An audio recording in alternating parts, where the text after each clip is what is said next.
नमस्कार दोस्तों। पश्चिम बंगाल की सियासत इस वक्त अपने सबसे गर्म दौर में पहुंच चुकी है और इस चुनाव में खेला अब सिर्फ नारे तक सीमित नहीं बल्कि जमीन पर खुलकर दिखाई दे रहा है। एक तरफ ममता बनर्जी की अगुवाई में तृणमूल कांग्रेस है तो दूसरी तरफ नरेंद्र मोदी और अमित शाह के नेतृत्व में बीजेपी पूरी ताकत के साथ मैदान में डटी हुई नजर आ रही है। चुनाव के दोनों चरणों में आरोप प्रत्यारोप के साथ साथ झड़प की घटनाओं ने भी माहौल को और ज्यादा तनावपूर्ण बना दिया है।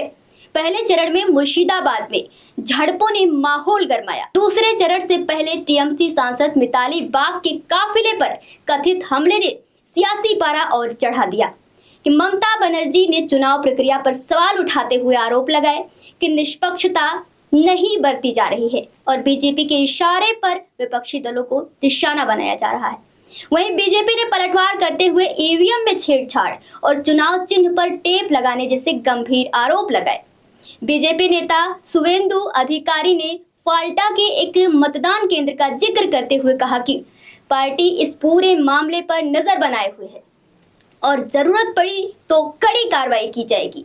लेकिन इस चुनाव का सबसे बड़ा टर्निंग पॉइंट बनता दिख रहा है मतुआ समुदाय, जिसने बंगाल की राजनीति की दिशा ही बदलने के संकेत दे दिए हैं। बता दें कि भवानीपुर सीट जहां से खुद ममता बनर्जी चुनाव लड़ रही हैं, वहीं मतुआ वोटरों के नाम कटने की खबरों ने सियासी हलचल तेज कर दी है।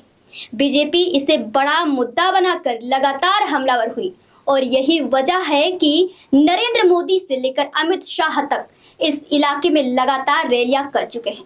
दोस्तों, पीएम मोदी ने अपनी रैली में मतुआ समुदाय को नागरिकता की गारंटी देने का वादा किया। वहीं अमित शाह ने ममता सरकार पर साजिशन वोटर लिस्ट से नाम हटाने का आरोप लगाया, जबकि ममता बनर्जी इन सभी आरोपों को पूरी तरह खारिज करती आ रही हैं। उनका कहना है कि मतुआ समुदाय पहले से ही भारत का नागरिक है और बीजेपी नागरिकता कानून के नाम पर लोगों को गुमराह कर रही है। उन्होंने ये भी आरोप लगाया कि केंद्र सरकार झूठे वादों के जरिए इस समुदाय को भ्रमित करने की कोशिश कर रही है। उधर भ्रष्टाचार और महिला सुरक्षा जैसे मुद्दों ने भी चुनावी माहौल को और ज्यादा गर्मा दिया है। बता दें कि शिक्षा भर्ती घोटाला, राशन घोटाला और जबरन वसूली जैसे आरोपों में टीएमसी के कई बड़े नेता और मंत्री जेल तक जा चुके हैं, जिससे पार्टी की छवि पर असर पड़ा है। वहीं कोलकाता के आरजीकर मेडिकल कॉलेज की दर्दनाक घटना सबको याद होगी। इसने भी महिला सुरक्षा को लेकर भी सरकार पर सवाल उठाए। कोलकाता, दुर्गापुर और सिलीगुड़ी जैसे शहरों में बढ़ती घटनाओं को लेकर जनता में नाराजगी देखी जा रही है। राजनीतिक विश्लेषकों का मानना है कि 2021 के चुनाव में जिन सीटों पर जीत का अंतर बेहद कम था, वहां इस बार मतुआ वोटरों की नाराजगी और एंटी इनकम्बेंसी फैक्टर बड़ा असर डाल सकता है। हालांकि टीएमसी को भरोसा है कि वह इन चुनौतियों को पार कर लेगी और एक बार फिर सत्ता में वापस आएगी। लेकिन अब सबसे बड़ा सवाल यही है, क्या मतुआ समुदाय इस बार सत्ता की चाबी बनेगा?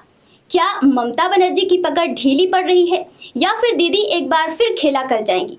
फिलहाल ममता बनर्जी के लिए मतुआ समुदाय और मुस्लिम वोटर्स सबसे बड़े हथियार माने जाते थे और वही लगातार गिरते जा रहे हैं। मतुआ समुदाय को अमित शाह और बीजेपी ने अपने अगुवाई में कर लिया है, तो वही मुस्लिम वोटर्स एसआईआर के जरिए लगभग कट चुके हैं, जिसके जरिए अगर देखा जाए, अगर सारे परिणाम देखे जाएं, सारे निर्णय देखे जाएं विधानसभा चुनाव से पहले जो हुए, तो ममता बनर्जी कहीं ना कहीं गिरती नजर आ रही हैं।